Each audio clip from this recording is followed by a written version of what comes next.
il est étonné de voir que son regard sur le monde a changé. Il voyait la perfection dans toutes choses. Il était en plein cœur de la troisième sagesse. Le monde est le miroir de ton âme. Le monde existe. Le monde existe.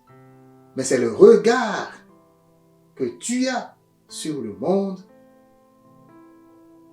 qui peut te troubler ou alors qui peut te réjouir. Si ton âme est troublée, le monde autour de toi sera troublé. Si ton âme est contente, est gaie, le monde autour de toi sera éclatant.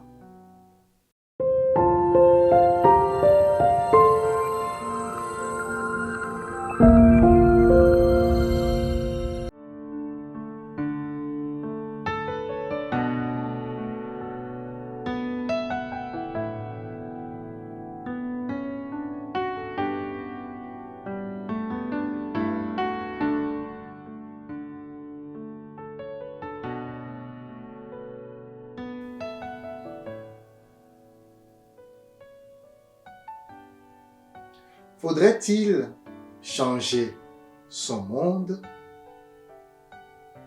ou faudrait-il l'accepter? C'est une question spirituelle qui se débat sur toutes les lèvres, chacun ayant sa propre perception de la chose. Mais ce qui est sûr, c'est que nous sommes tous tombés d'accord à un moment donné de notre vie ici-bas ou de notre existence pour dire que la vie est un combat. Parfois, c'est ce que nous apprenons à nos enfants. Tu dois te battre. La vie est un combat. Et pour réussir, il faudrait se battre. C'est ce que nous avons entendu nous-mêmes. C'est ce que on nous a dit. C'est ce que nous disons. Et parfois aussi, c'est ce que nos yeux voient, nos yeux physiques voient. Mais est-ce la réalité? Est-ce que nous voyons la bonne chose? Dans Matthieu 6, versets 22 à 23, le Christ dit, « L'œil est la lampe du corps. Si ton œil est en bon état, tout ton corps sera éclairé. Mais si ton œil est en mauvais état, tout ton corps sera dans les ténèbres. Si donc la lumière qui est en toi est ténèbres, combien seront grandes tes ténèbres? » Une parole de sagesse. Le Christ, Jésus le Christ, était un grand maître. Il est toujours un grand maître pour nous. Quelle parole de sagesse! Ce que nous voyons, est-ce la réalité de ce qui est? Voilà la question. Et pour répondre à cette question, je vous propose aujourd'hui une méditation guidée. Une méditation d'un conte philosophique pour enfants et pour adultes qui s'intitule « Les trois portes de la sagesse » de Charles Brulard. Nous allons aller pas à pas et vous allez voir en réalité que la vie n'est pas toujours ce que nous pensons. Suivez la première partie.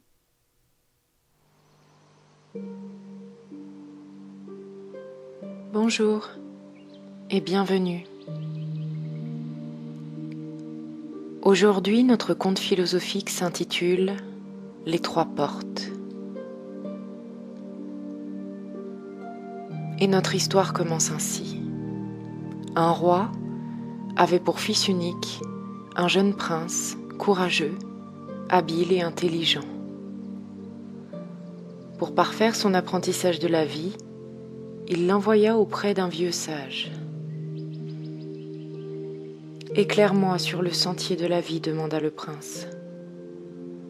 Mes paroles s'évanouiront comme les traces de tes pas dans le sable, répondit le sage.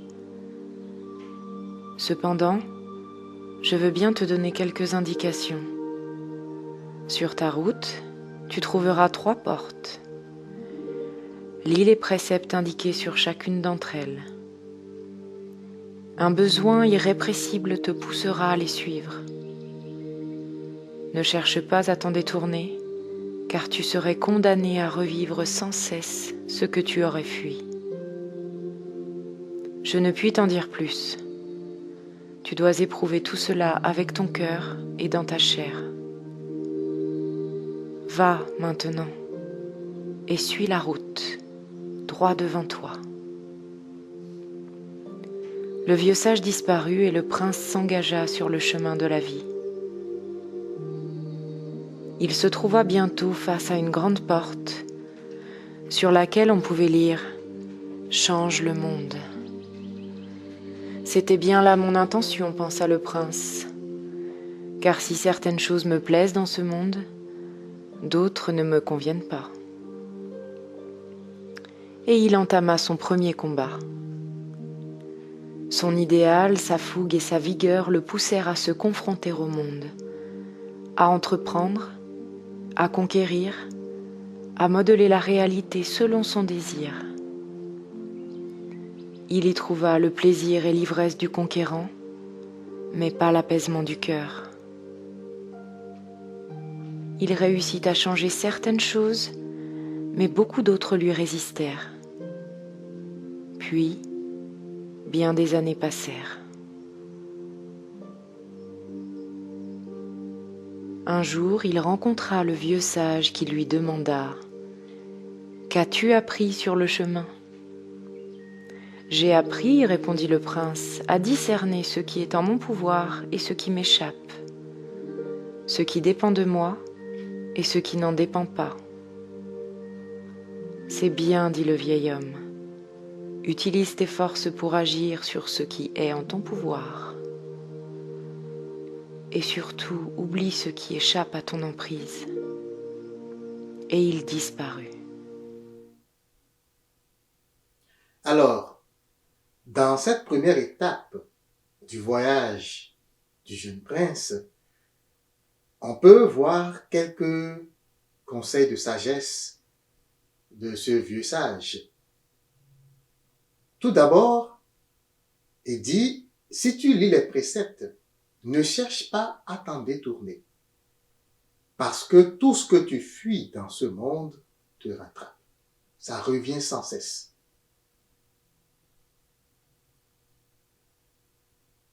Ce à quoi tu résistes persiste. Voilà la parole de sagesse. Évidemment, le vieux sage aurait bien voulu lui donner toutes les leçons de sagesse, mais il a dit, même s'il te disait tout cela, mes paroles vont s'évanouir. Tu vas les oublier. Et c'est ce que nous faisons quand nous venons ici-bas. Nous oublions tout ce que nous avions prévu, tout ce que Dieu nous a dit avant que nous nous incarnions. Nous oublions tout. Alors, ce sont les expériences de la vie, les signes, nos propres expériences qui nous permettent de nous rappeler ce que nous sommes. Et dans cette première étape, changer le monde, il a lu changer le monde sur la porte. Il s'est rendu compte que il y a des choses qui sont en notre pouvoir, que nous pouvons changer. Mais il y en a d'autres que nous ne pouvons pas changer. Et ça, c'est très bien. Utilise ta force pour agir sur ce qui est en ton pouvoir, le dit le vieil homme. Continuons. Nous allons voir la deuxième partie de ce magnifique conte où le jeune prince va pouvoir rentrer par la deuxième porte. Suivez. Peu après, le prince se trouva face à une seconde porte. On pouvait y lire « Change les autres ». C'était bien là mon intention, pensa-t-il. Les autres sont source de plaisir, de joie et de satisfaction, mais aussi de douleur, d'amertume et de frustration. Et il s'insurgea contre tout ce qui pouvait le déranger ou lui déplaire chez ses semblables. Il chercha à infléchir leur caractère et à extirper leurs défauts. Ce fut là son deuxième combat. Bien des années passèrent. Un jour, alors qu'il méditait sur l'utilité de ses tentatives de changer les autres, il croisa le vieux sage qui lui demanda « Qu'as-tu appris sur le chemin ?» « J'ai appris, répondit le prince, que les autres ne sont pas la cause ou les sources de mes joies et de mes peines, de mes satisfactions et de mes déboires. Ils n'en sont que le révélateur ou l'occasion. C'est en moi que prennent racine toutes ces choses. » Tu as raison, dit le sage, parce qu'ils réveillent en toi, les autres te révèlent à toi-même. Sois reconnaissant envers ceux qui font vibrer en toi joie et plaisir, mais sois-le aussi envers ceux qui font naître en toi souffrance et frustration. Car à travers eux, la vie t'enseigne ce qui te reste à apprendre et le chemin que tu dois encore parcourir. Et le vieil homme disparut. Alors, au terme de cette deuxième étape dans le voyage aller du jeune prince, il vient de finir son deuxième combat. Essayer de changer les autres. C'est ce que nous faisons tout le temps. Nous essayons de changer les autres. Et qu'est-ce qu'il a découvert? Il a pris conscience que les autres ne sont pas la cause de cette difficulté, de ces déboires, de ces soucis, de ces inquiétudes.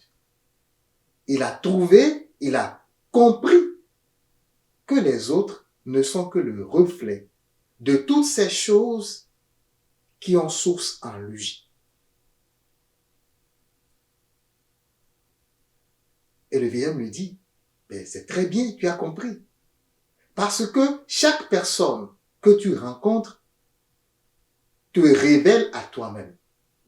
Alors, tout ce que tu dois faire, tout ce qui te reste à faire, c'est de les aimer. C'est d'être reconnaissant envers ces personnes dont le but dans la vie est de te confronter à toi-même afin que tu puisses apprendre de tes erreurs et de tes faiblesses pour pouvoir grandir. C'est à cause de cela que le Christ nous dit, aimez vos ennemis. Ne combattez pas vos ennemis. Aimez vos ennemis. Faites du bien à ceux qui vous persécutent. Priez pour eux. Et voilà la leçon de sagesse de la deuxième étape. Alors, le jeune prince continua son voyage. Nous allons voir la troisième porte par laquelle il entre. Suivez. Peu après, le prince arriva devant une porte où figuraient ces mots « Change-toi toi-même ». Si je suis moi-même la cause de mes problèmes, c'est bien ce qui me reste à faire, se dit-il. Et il entama son troisième combat. Il chercha à infléchir son caractère, à combattre ses imperfections, à supprimer ses défauts, à changer tout ce qui ne lui plaisait pas en lui, tout ce qui ne correspondait pas à son idéal. Et après bien des années de ce combat, où il connut quelques succès, mais aussi des échecs et des résistances, le prince rencontra le sage qui lui demanda « Qu'as-tu appris sur le chemin ?»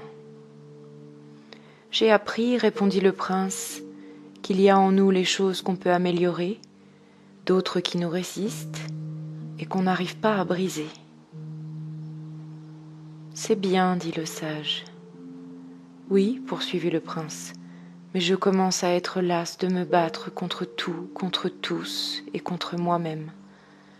Cela ne finira-t-il jamais? Quand trouverai-je le repos ? J'ai envie de cesser le combat, de renoncer, de tout abandonner et de lâcher prise, enfin. C'est justement ton prochain apprentissage, dit le vieux sage. Mais avant d'aller plus loin, retourne-toi et contemple le chemin parcouru. Et le vieux sage disparut de nouveau. Alors nous voici au terme de la troisième phase de ce voyage, le troisième combat. Change-toi toi-même. Le prince a essayé de combattre en lui ses imperfections, les choses qu'il n'aimait pas, qui ne correspondent pas à l'idéal qu'il s'était fait. Il a essayé de supprimer par sa propre force des choses qu'il pensait mauvaises. Un peu comme pour nous. Je suis ci, je suis ça, je ne suis pas tel commandement, je ne suis pas telle loi, et j'essaie de supprimer tout ça en moi. Et je combats tout ça en moi. Ce que nous appelons parfois le combat spirituel. Mais qu'est-ce qui s'est passé? Qu'est-ce qui est arrivé? Le prince se fatigua. Il dit, je n'en peux plus. Depuis que j'ai commencé ce voyage, je ne fais que combattre. Je combats ci, je combats ça, je suis las. Est-ce que ça ne finira jamais, ce combat? Est-ce que la vie est vraiment un combat? Et le vieil homme lui dit, ce sera ton prochain apprentissage. Cela nous arrive aussi. Nous ne nous arrêtons que lorsque nous sommes vraiment fatigués. Tant qu'il y a encore un peu d'énergie, nous continuons à nous combattre. Nous continuons à combattre. Nous continuons à nous fatiguer, à vouloir changer les choses. Que ce soit en nous, que ce soit dans les autres. Mais est-ce que nous avons besoin d'aller jusque-là? Le Christ a-t-il demandé de combattre quoi que ce soit? Il a dit, résistez au diable. Il n'a pas dit de combattre. Et pourtant, nous ne faisons que des combats spirituels. Nous combattons tout ce qui bouge. Eh bien, si nous ne faisons pas attention, nous finirons comme ce jeune prince, à un moment donné, pas à nous lasser. Et ce serait très bien. Parce qu'en ce moment-là, l'éveil spirituel va surgir. Alors, continuons le voyage avec le jeune prince. Maintenant, sur le chemin du retour, l'aller est terminée, il a fait ses 3 combats. Maintenant, il va se retourner et commencer à lire les préceptes à l'endos de chacune des portes. Suivez. Regardant en arrière, le prince vit dans le lointain la 3e porte et s'aperçut qu'elle portait sur sa face arrière une inscription qui disait « Accepte-toi toi-même ». Le prince s'étonna de ne point avoir vu cette inscription lorsqu'il avait franchi la porte la première fois, dans l'autre sens. Quand on combat, on devient aveugle, se dit-il. Il vit aussi, gisant sur le sol, éparpillé autour de lui, tout ce qu'il avait rejeté et combattu en lui. Ses défauts, ses ombres, ses peurs, ses limites, tous ses vieux démons. Et il apprit alors à les reconnaître, à les accepter et à les aimer. Il apprit à s'aimer lui-même, sans plus se comparer, se juger ou se blâmer. Il rencontra le vieux sage qui lui demanda « Qu'as-tu appris sur le chemin ?»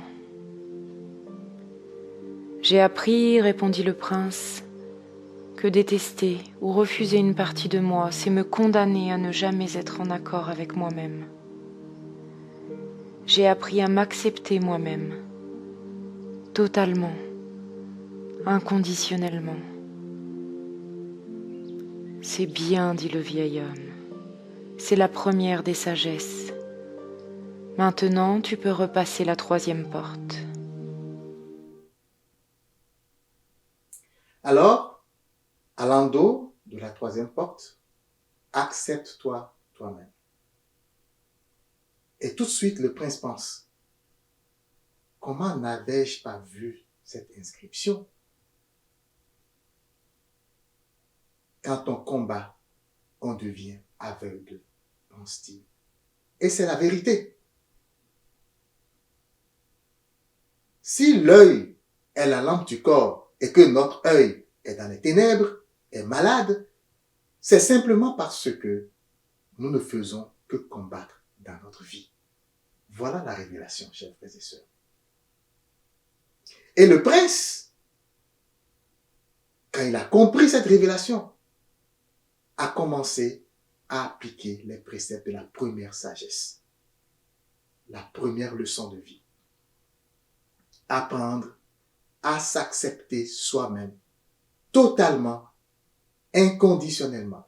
Toutes les choses en toi que tu penses que ce n'est pas bon, que tu penses que Dieu n'est pas en accord, que tu penses que c'est contre les lois de Dieu, que tu penses que c'est contre les valeurs sociales, tu dois apprendre à les accepter. Tu dois éviter de te juger toi-même. Voilà la première sagesse. S'accepter tel que l'on est.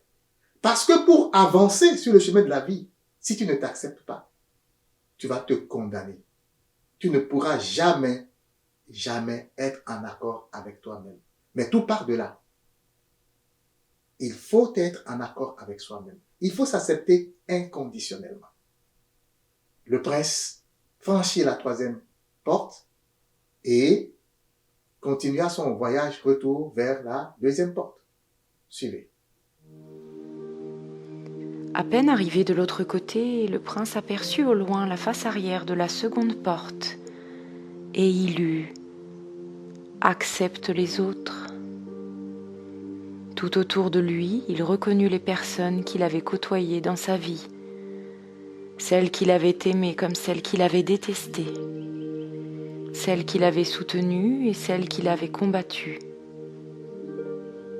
Mais à sa grande surprise, il était maintenant incapable de voir leurs imperfections, leurs défauts, ce qui autrefois l'avait tellement gêné et contre quoi il s'était tellement battu.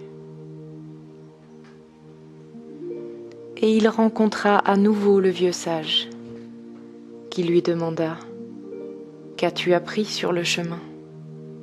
« J'ai appris, répondit le prince, qu'en étant en accord avec moi-même, je n'avais plus rien à reprocher aux autres, plus rien à craindre d'eux. J'ai appris à accepter et à aimer les autres totalement, inconditionnellement. » « C'est bien, dit le vieux sage. C'est la seconde sagesse. Tu peux donc franchir à nouveau la deuxième porte. » Alors, voilà notre prince à l'endos de la deuxième porte, de la seconde porte. Dans son voyage retour, on va dire, il veut franchir la deuxième porte. Et il découvre, accepte les autres. Mais ici, remarquons que le fait qu'il s'est accepté lui-même lui rend la tâche tellement plus facile. Il n'avait plus rien à faire. Toutes les personnes qu'il avait détestées, qu'il avait combattues, toutes ces imperfections qu'il avait trouvées dans les autres se sont évanouies. Et il trouvait seulement la perfection. Il aimait chacun inconditionnellement. Il les acceptait tels qu'ils étaient parce qu'il s'est accepté lui-même. Et c'est ça la deuxième sagesse. En s'acceptant soi-même, on n'a plus rien à reprocher aux autres. Il faut d'abord s'aimer. Et c'est ce que le Christ voulait nous dire à travers ce passage. Aime ton prochain comme toi-même. Le comme toi-même vient avant aimer ton prochain. Souvent, nous ne comprenons pas ça. Moi, en premier, je ne l'avais pas compris. Mais chemin faisant, dans ce cheminement de réveil spirituel, chemin faisant, j'ai compris. Nous apprenons chaque jour. Il faut d'abord s'accepter tel qu'on est, s'aimer inconditionnellement. Et tu seras en mesure de comprendre les autres et ainsi de les accepter et de les aimer aussi inconditionnellement.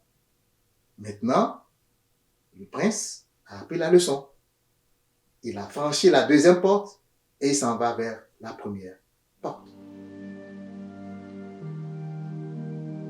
Arrivé de l'autre côté, le prince aperçut la face arrière de la première porte et y lut « Accepte le monde ». Curieux, se dit-il, je n'ai pas vu cette inscription la première fois.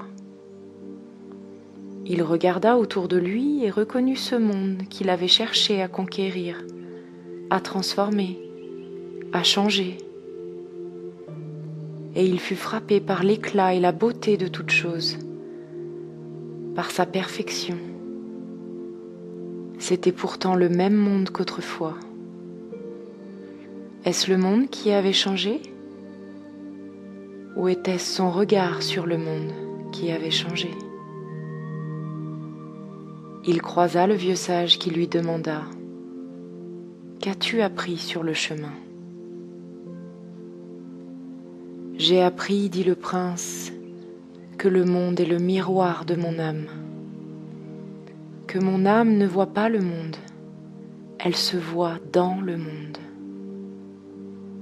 Quand elle est enjouée, le monde lui semble gai. Quand elle est accablée, le monde lui semble si triste. Le monde, lui, n'est ni triste, ni gai. Il est là, il existe, c'est tout. Et ce n'était pas le monde qui me troublait, mais l'idée du monde que je m'en faisais. J'ai appris à accepter sans le juger, totalement, inconditionnellement. C'est la troisième des sagesses, dit le vieil homme. Te voilà à présent en accord avec toi-même, avec les autres et avec le monde. Un profond sentiment de paix, de sérénité, de plénitude envahit le prince. Le silence l'habita. Tu es prêt maintenant à franchir le dernier seuil, dit le vieux sage, celui du passage du silence de la plénitude à la plénitude du silence. Et le vieil homme disparut pour la dernière fois.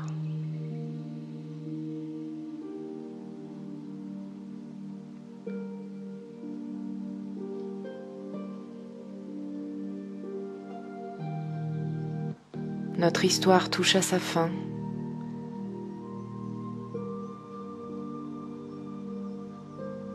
Et elle nous laisse penser à cette aventure spirituelle de la conscience au travers du monde. Nous sommes dans ce monde, mais sommes-nous vraiment de ce monde? Je vous laisse dans cet état méditatif suite à ce beau conte philosophique et je vous remercie pour votre écoute. Devant la première porte, dans le voyage retour du prince, c'est inscrit « Accepte le monde ». Et contre toutes ses attentes, il est étonné de voir que son regard sur le monde a changé. Il voyait la perfection dans toutes choses. Il était en plein cœur de la troisième sagesse. Le monde est le miroir de ton âme. Le monde existe. Le monde existe. Mais c'est le regard que tu as sur le monde qui peut te troubler ou alors qui peut te réjouir. Si ton âme est troublée, le monde autour de toi sera troublé. Si ton âme est contente, est gai, le monde autour de toi sera éclatant. Et ça, c'est très important. La vie autour de toi, ta perception de ce qui se passe autour de toi, c'est le miroir de ce qui se passe en toi. Le dedans est comme le dehors, et le dehors est comme le dedans. Le bas est comme le haut, et le haut est comme le bas. Le Christ dit, nettoie premièrement l'intérieur du plat, afin que l'extérieur soit aussi net. Voilà toute la sagesse. Voilà la grande sagesse. Nettoie premièrement l'intérieur du plat, afin que l'extérieur soit aussi net. Lorsque nous méditons et commençons à donner vie à ces trois sagesses dans notre existence, c'est la plénitude qui s'installe en nous. C'est le calme et le silence. Et après, c'est la plénitude du silence. Veux-tu être heureux, heureuse? Veux-tu enfin sortir de tes peurs, sortir de ton combat, te reposer? Le Christ dit, toi qui es fatigué, viens à moi et je te donnerai le repos.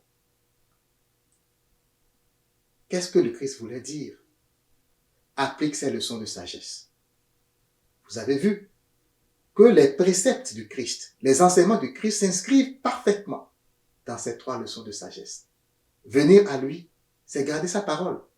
C'est donner vie à sa parole dans ta vie, dans ton existence. Alors, j'espère que ce conte philosophique et la méditation que nous en avons fait, les leçons que nous pouvons en tirer, te seront d'une grande utilité sur ton chemin de vie. Sois béni et avance, marche, ne t'arrête jamais. Marche et sois épanoui dans ta vie. Amen.